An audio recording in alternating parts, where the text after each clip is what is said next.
మంత్రులపై వస్తున్నటువంటి వరుస కథనాలపైన ముఖ్యమంత్రి రేవంత్ రెడ్డి స్పందించారు. నా సహచర మంత్రులపైన కథనాలు రాసే ముందు నన్ను సంప్రదించండి. మీడియాకు 24 గంటలు అందుబాటులో ఉంటాను. మా మంత్రులను బదనాం చేసే ప్రయత్నం చేయొద్దు. మీ గొడవల్లోకి మా మంత్రులను రావద్దు అని చెప్పి ఆయన అన్నారు. సింగరేణిలో అక్రమాలు జరిగాయన్న వార్తలు రాస్తూ ఉన్నారు. ఈ ప్రభుత్వంలో అవకతవకలకు తావులేదు. మేము సంయమనం చేసుకుంటూ పనిచేస్తున్నాం.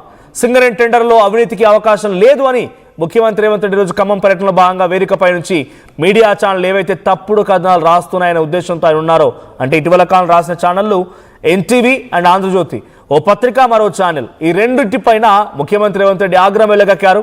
సో అక్కడ సింగరేణి సంస్థలో ఎటువంటి అవకతవకలకు అవకాశం లేదు, టెండర్లు అవకతవకలు జరగలేదు.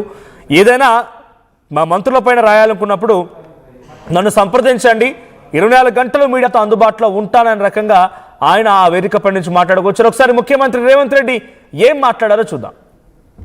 చూపిస్తున్న చూపు ఈనాడు టెండర్ల గురించి కొన్ని పత్రికలు రాస్తున్నాయి.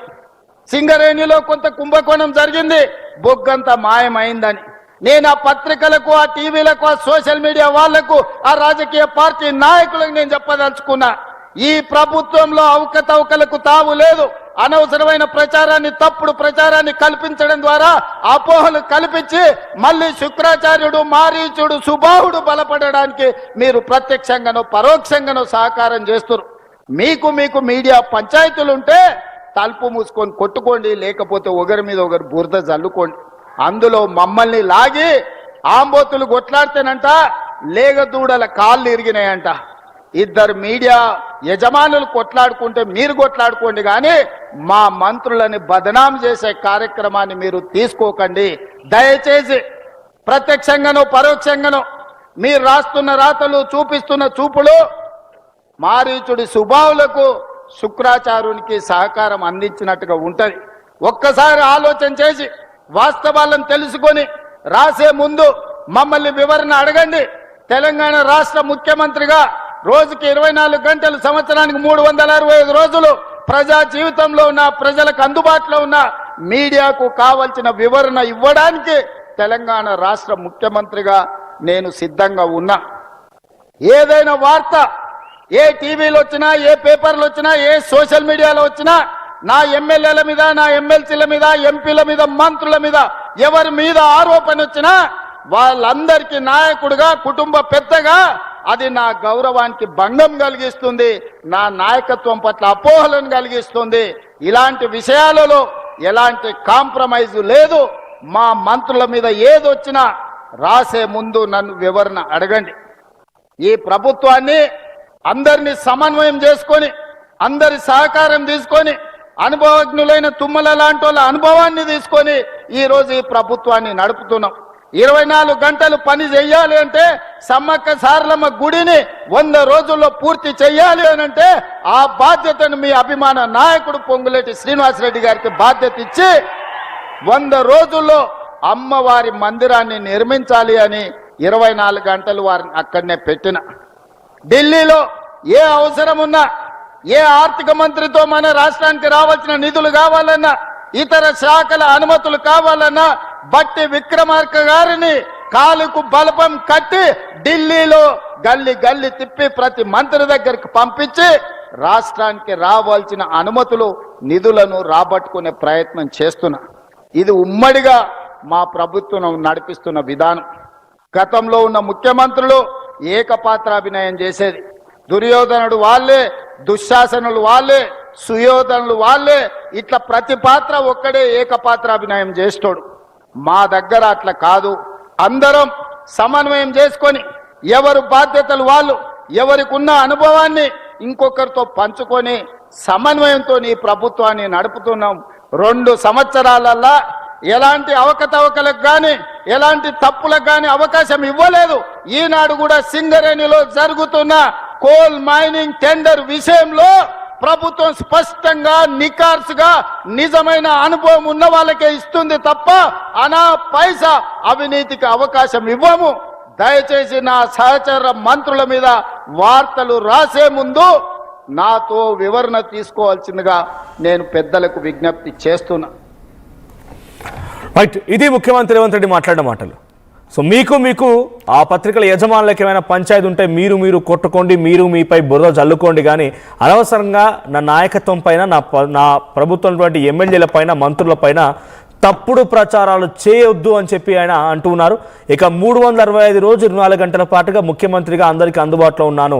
నా మంత్రులు ఏదైనా తప్పు అనిపిస్తే నాకు చెప్పండి, నా నుంచి వివరణ కోరండి, అంతేగాని బదనాం చేస్తాం, మీపై బురద జల్లుతామంటే చూస్తూ ఊరుకోమంటూ హెచ్చరించారు కూడా ఆయన.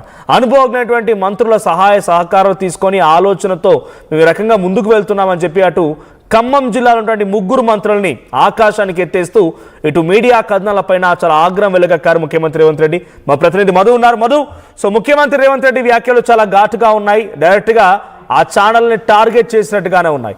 సో అనవసరంగా బురద చల్లుతున్నారనేటువంటి విషయం పైన ఆయన కొంత ఆగ్రహం వెలుగక్కారు.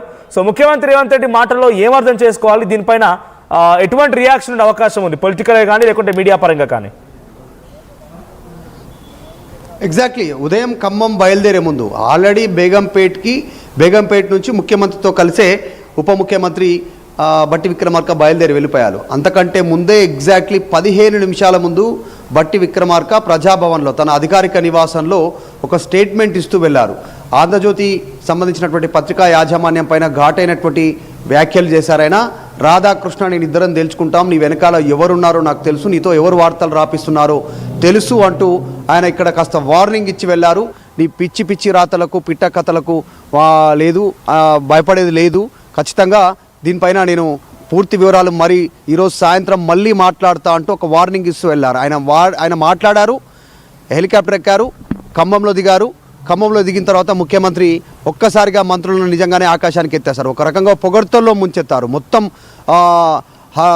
శూరులు వీరులు అనేటువంటి విధంగా మంత్రులపైన మాట్లాడారు. ఒక మంత్రి బల్పం కట్టుకొని ఢిల్లీలో తిరుగుతుంటే, ఇంకో మంత్రి అభివృద్ధి కోసం, ఇంకో మంత్రి సీనియారిటీ, ఇంకో మంత్రి అనుభవం, వీళ్ళంతా నాకు పనిచేస్తూ ఉన్నారు, నేను ఒక్కరిని అన్ని చేయలేను, నాకు అనుభవం లేదు మంత్రిగా, అయినప్పటికీ కూడా వారి అనుభవంతో ప్రభుత్వాన్ని నడిపిస్తూ ఉన్నాను, అవకాశం నాకు వచ్చింది. ఒకరికి అవకాశం ముందు వస్తుంది, ఒకరికి అవకాశం లేట్ వస్తుంది, సో నాకు అట్లా అవకాశం వచ్చింది. వీళ్ళంతా ముఖ్యమంత్రికి సమానులైనా, ముఖ్యమంత్రి హోదాకి సమానులైనా వారికి అవకాశం దక్కలేదు, నాకు వచ్చింది అవకాశం తక్కువ సమయంలో దాంట్లో అంటూ ఆయన మాట్లాడుతూ వీళ్ళందరినీ ఆకాశానికి ఎత్తే ప్రయత్నం చేశారు. మంత్రుల పైన ఆరోపణలు వస్తే ముందుగా నన్ను సంప్రదించండి అంటూ ముఖ్యమంత్రి చాలా విచిత్రంగా మాట్లాడారు. అంటే జనరల్గా మంత్రులపైన వార్తలు రాసే ముందు అది రాయాలా వద్దా అనేటువంటిది మీడియా అధిపతులు, మీడియాకి సంబంధించినటువంటి యాజమాన్యం నన్ను అడగాలనేటువంటి రీతిగా మాట్లాడారు. 24 గంటలు అందుబాటులో ఉంటా ప్రజలకి, మీడియాకు కూడా, కాబట్టి నన్ను అడగండి, వివరణ తీసుకోండి, మమ్మల్ని కూడా సంప్రదించండి అనేటువంటి స్టేట్మెంట్ చేశారు. ఇప్పుడు ముఖ్యమంత్రి గురించి వార్త రాయాలంటే సంప్రదింపులు చేయడానికి అవకాశం ఉంటుంది, కానీ మంత్రుల గురించి వార్త రాయాలంటే కూడా నన్నే సంప్రదించండి అనేటువంటి రీతిలో ముఖ్యమంత్రి మాట్లాడారు. ఒక రకంగా ఇద్దరు మీడియా యాజమాన్యానికి సంబంధించి ఇటు ఏబిఎన్, ఎన్టీవీ ఇద్దరికి సంబంధించినటువంటి వారికి కూడా చురుకలు అంటించారు. మీకు పంచాయతీ ఉంటే రూమ్లో డోర్ వేసుకొని ఇద్దరు కొట్టుకోరి, ఒకరిపైన ఒకరు బురద జల్లుకోండి, కానీ మీ పంచాయతీలోకి మంత్రులను, ప్రభుత్వాన్ని, నా సహచరుల మంత్రివర్గంలో ఉన్నటువంటి వారిని లాగొద్దు దయచేసి. ప్రభుత్వం ఒక చిత్తశుద్ధితో ముందుకు పోతుంది, డెవలప్మెంట్ ఎజెండాలో ముందుకు పోతున్నట్టు స్టేట్మెంట్ చేశారు.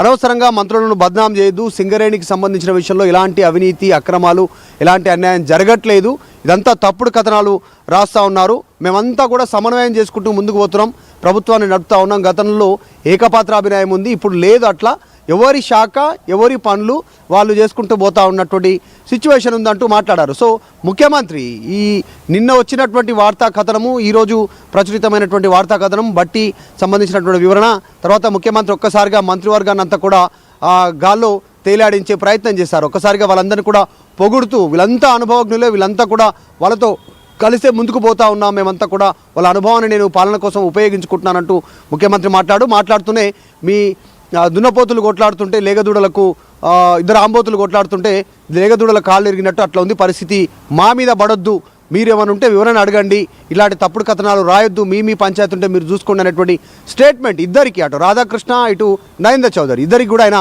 చురుకలు అంటించే ప్రయత్నం చేశారు. రైట్, అంటే ఇప్పుడు ఈ స్థాయిలో డైరెక్ట్గా ముఖ్యమంత్రి కొంత ఆగ్రహానికి గురయ్యారు. మొన్న 3 జర్నలిస్టుల అరెస్ట్తో కూడా ఎవరైనా సరే తమ ప్రభుత్వం అధికారులపైన, మహిళా అధికారులపైన, మంత్రులపైన మాట్లాడాల్సి వస్తే తొక్కి పడేస్తానట్టుగా ఆయన ఆఫ్ ద రికార్డులో చెప్పినట్టుగా మనం